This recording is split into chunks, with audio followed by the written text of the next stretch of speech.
드리지만 관객분들이 많이 못 오셔가지고 제가 미안하기도 하고 이걸 어떻게 하나 이렇게 생각을 하면서 그 이틀 동안 전쟁을 지켜봤는데 상당히 훌륭한 영화들을 보게 돼서 기쁘고 시간을 투자한 만큼 그 영화들이 깊은 시간이었다고 생각이 들고요. 또 관객분들에게도 그 좋은 선물이 되실기를 바라겠습니다. 박소영 감독 모시고요. 영화에 대한 이야기 나눠보도록 하겠습니다. 감독님 나와주세요. 어서 오십시오.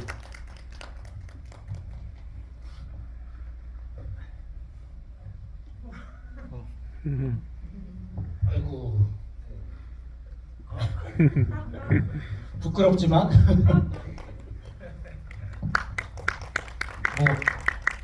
뭐 노래를 불러야 되나 어떻게 해야 되나요?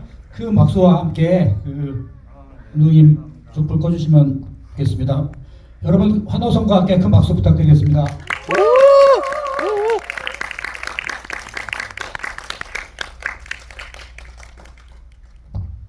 소감 인사 말씀 좀 해주시죠. 네, 감사합니다. 네, 감사해요.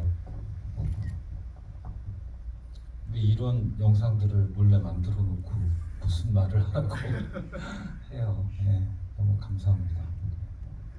네, 2014년에 들꽃, 2015년에 스틸플라워, 2016년 제꽃, 그리고 2019년 바람의 언덕, 그리고 그 중간에 바람의 언덕과 그 샤인 사이에 그 계속 상영했던 슈차와 그 너의 오름이 있습니다. 그래서 5편의 그 장편 영화와 2편의 단편, 그리고 그 전에 한 편의 촬영을 하신 찡찡망망이라는 촬영 감독의 영화가 있고요. 또 중간에 또 프로듀서를 하신, 저는 감독을 하라고 소개시켜줬더니 제작자가 돼서 그 이성은 촬영 감독이 연출하신 낙하하다까지 9편의 영화에 그 주체로 그 제작자이자 감독이자 촬영이자 뭐 스텝으로 참여를 하셨습니다.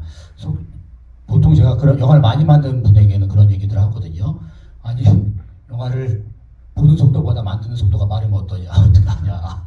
그런데 감독님은 이제 영화를 보고 알려질 때쯤 되면 또 영화를 만드시고, 그래서 지난 2014년부터 2016년까지 3편의 영화를 매년 장편 영화를 만드셔서 그 영화제에 드시고 개봉을 하시고, 그리고 조금 그 휴차가 있었죠. 휴차 조금 쉬는 동안에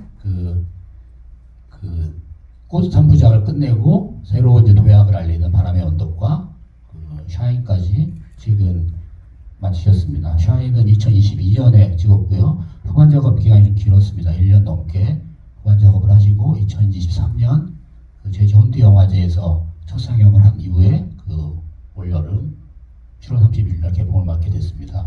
그 이렇게 쭉 이제 영화들을 보다 보면 작품의 일관성도 보이고 그 일관성에서 벗어나려고 하는 감독님의 안간힘도 보인다고 생각이 들어요. 그 지난 날을 회고하기 전에 가까운 과거부터 조금 얘기를 한다면은 그 샤이를 이제 상영하기 전에 감독님이 또 가만히 안 계시고 그 전에 시네마이토라는 프로그램으로 전국을 다니면서 이제 관객들을 만났습니다. 그리고 7월 30일 날 개봉을 하시면서 지금 이제 1월 2주가 지났는데요. 그 관에 한 2달 반 정도의 시간을 들이셨습니다. 상당히 그 외롭고 힘든 시간들을 뭐 보내셨을 거라고 생각이 들고, 감독님은 기쁘다고 얘기를 하시고 계시지만 그런 그 배급 과정에 대한 소외, 이 샤인을 관객들에게 선보이기 위한 노력에 대해서 그 얘기를 해주시면 어떨까 싶습니다.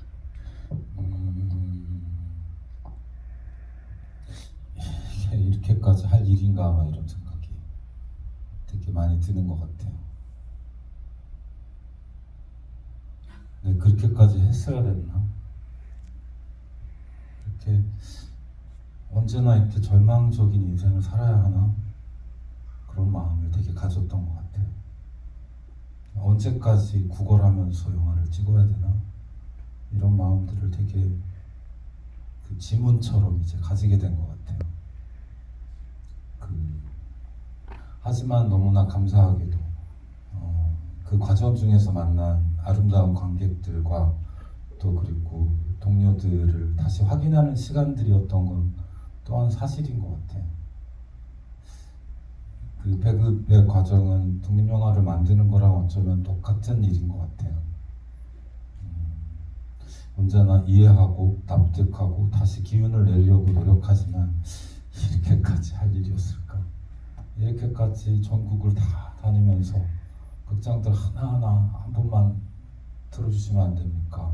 이렇게 얘기를 해야 됐던 시간이 바람의 언덕도 그랬고 이번도 마찬가지고 물론 더 편하게 하긴 했습니다. 그 전보다는.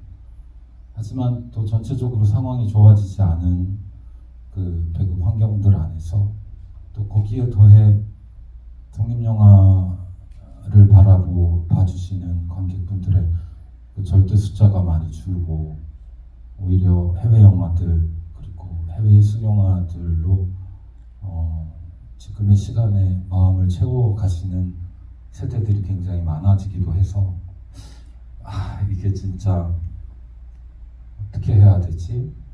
이런 마음들이 되게 들어요. 근데 뭐 이런 그 다르게는 또 지금보다 더 많이 갔으면 뭐가 그렇게 많이 달랐을까 싶은 생각도 또 들어요. 근데 제일 걱정이 되는 건 그거예요.